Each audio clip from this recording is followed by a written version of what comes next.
Endi ikinci leksiyimizden başlayımız hürmetlik vatandaş. Senatör Marco Rubio. Jungo'nun dini itiqat erkinligini depsende kılganlığını ayıpladı. Mavzulu haber 9. ayının 11. günü Amerika Avazı'nın Xitay Til programması ilan kılın. Haber mındak başlandı. Amerika Qo'shma Shtatları Florida shtatının senatörü Marco Rubio haftanın 1. günü Jungo'nu ayıplab İncilni köydürdü. Hristiyan dini cemiyetlerini bulan-talan kıldı. Hem de Müslümanlarını mecburlap lagerga qamadi deb ko'rsatdi.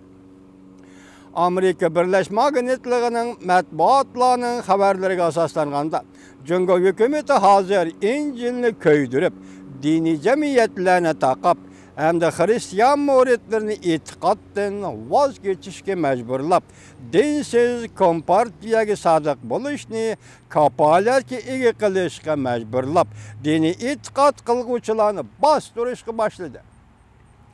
Amerika Birleşme Agentligi xabar qilib, mundaq ko'rsatdi. Qiyos qilinishicha 1 million nafar Uyg'ur va boshqa musulmon asalliq millatlar lagerga qamaldi. Ular islom dinini ayblashga majburlanmoqda.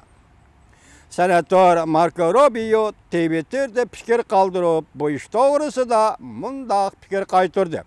Tasavvur qilib beqinglar. Agar bizning bolalarimiz bu dunyoga varislik qiladigan bo'lsa, bu dunyoda eng qudratli bir davlat Hristiyan cherkovlarini bulab qorishab tutib, musulmonlarni lagerlarga qamisa, bizning bolalarimizning kuni qandoq bo'lar? Bu ish dal hozir Jungo qilayotgan ishdir.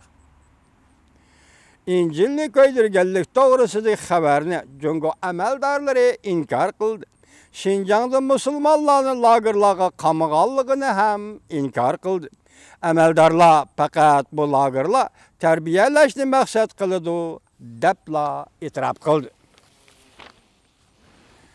Birlashgan Davlatlar Tashkiloti Kishilik huquq komitetining yuqori darajalik valisi Jungoda zo'r bir turkum Uyg'urlar jazo lageriga qamaldi deydigan ayblashlardan qattiq ansirdim.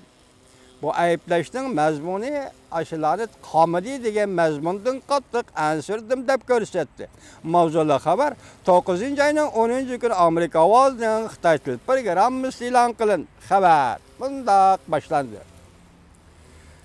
Birleşken Devletler Teşkilatı Kişilik Hukuk İşleri yuqori darajalik valisi Machalli Bachilat Hanım haftanın 1. günü Janbada Jungo'nu tekshirish amaldorlarining Jungo'ga kirib kishini bearam qiladigan ayblashlarni tekshirishga ruxsat qilishga chaqiriq qildi.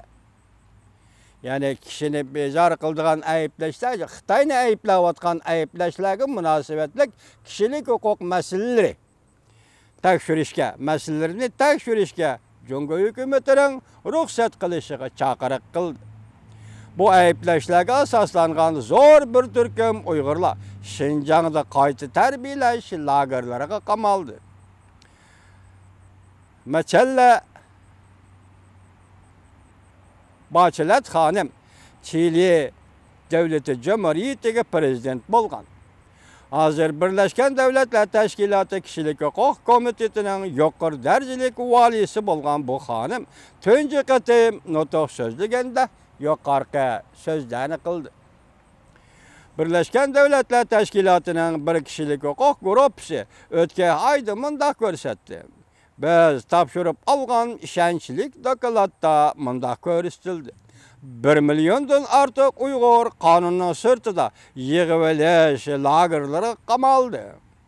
Bu kişilik hukuk gruppasi dokladida Jungo doiralarining nazarband qilingan bu Uyg'urlarning turmadan qo'yib berishini chaqiriq qildi. Machalli Bachilat Hanım mundaq ko'rsatdi. Birleşken Devletler Teşkilatı Kişilik Hukuk Komiteti boshqa rayonlarda kişilik hukukla depsende qiladigan andizilar to'g'risida doklad topshirib oldi. Va Beijing hukumatiga murojaat qilib mundaq ko'rsatdi. Beijing hükümeti Birleşken Devletler Teşkilatı Kişilik Hukuk Komitetining tekşiriş, nazaret qilish xodimlarining Jungoning har qaysi joylariga kirishiga ruxsat qilishi kerak.